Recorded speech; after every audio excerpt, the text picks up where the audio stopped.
Hi friends, നമുക്കിന്ന് അടിപൊളിയായിട്ട് crispy ആയിട്ടൊരു ചിക്കൻ ഫ്രൈ ഉണ്ടാക്കാം. അതിനായിട്ട് ആദ്യം നമുക്ക് മസാല ഉണ്ടാക്കണം. മസാലയ്ക്ക് ആവശ്യമായിട്ട് ഒരു ചെറിയ പീസ് ഇഞ്ചി, കൂട്ടത്തിൽ നമുക്ക് കുറച്ച് വെളുത്തുള്ളി, 4-5 വെളുത്തുള്ളി, 4-5 വറ്റൽമുളക്, കുറച്ച് മല്ലി, കുറച്ച് പെരിഞ്ജീരകം, ഒരു 1/4 സ്പൂൺ മഞ്ഞൾപ്പൊടി, 1/4 സ്പൂൺ ഗരം മസാലയാണ്. പിന്നെ വേണ്ടുന്ന ഒരു 3/4 സ്പൂണോളം മുളക് പൊടി, പിന്നെ കുറച്ച് കുരുമുളക്, 2 ഏലക്ക, കുറച്ച് വിനിഗർ ഇല്ലെങ്കിൽ നമുക്ക് നാരങ്ങാനീര് വേണമെങ്കിലും ചേർക്കാം.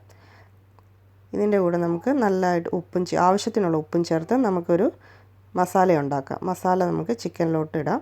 മസാല ചെറിയ തരിതരിപ്പോടെ അരയ്ക്കണം. അതിൻ്റെ കൂട്ടത്തിൽ നമുക്ക് കുറച്ച് കോൺഫ്ലോർ ഇടാം. കോൺഫ്ലോറിന് പകരം വേണമെങ്കിൽ നമുക്ക് അരിപ്പൊടി വേണമെങ്കിലും ചേർക്കാം. അത് നന്നായിട്ട് ചിക്കനിലെല്ലാം മിക്സ് ചെയ്തെടുക്കുക. എന്നിട്ട് നമുക്ക് ഇതൊന്ന് കുക്ക് ചെയ്തെടുക്കണം.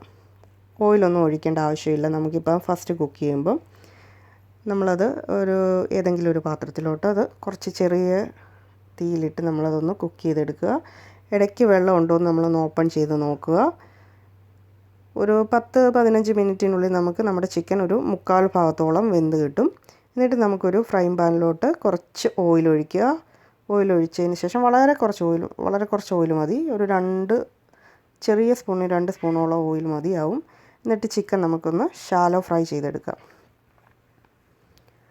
അടിപൊളി ടേസ്റ്റാണ് ഇതിന്. നല്ല ക്രിസ്പി ആയിട്ട് കിട്ടും. ഫ്രൈ ചെയ്യുമ്പോൾ നമുക്ക് കൂട്ടത്തിൽ കുറച്ച് കറിവേപ്പിലയും കൂടി ഇട്ട് കൊടുക്കാം.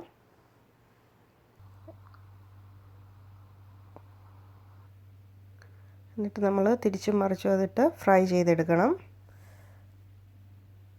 അടിപൊളി ടേസ്റ്റാണ്. പെട്ടെന്ന് തന്നെ നമുക്കത് ഫ്രൈ ആയി കിട്ടുകയും ചെയ്യും. വളരെ കുറച്ച് ഓയിൽ മതി താനും. നമുക്കിത് റെഡി ആയിട്ടുണ്ട്. നമുക്കിനി ഇതൊരു പ്ലേറ്റിലേക്ക് മാറ്റാം. നിങ്ങളിത് ഉറപ്പായി ഇതൊന്ന് ട്രൈ ചെയ്ത് നോക്കണം. തീർച്ചയായും നിങ്ങൾക്കിത് ഇഷ്ടപ്പെടും.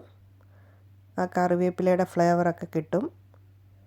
നിങ്ങൾ ഇതുവരെ എൻ്റെ ചാനൽ കണ്ടിട്ടില്ലെങ്കിൽ കാണുക, സബ്സ്ക്രൈബ് ചെയ്യുക, ലൈക്ക് ചെയ്യുക ആൻഡ് സപ്പോർട്ട് ചെയ്യുക. Thank you.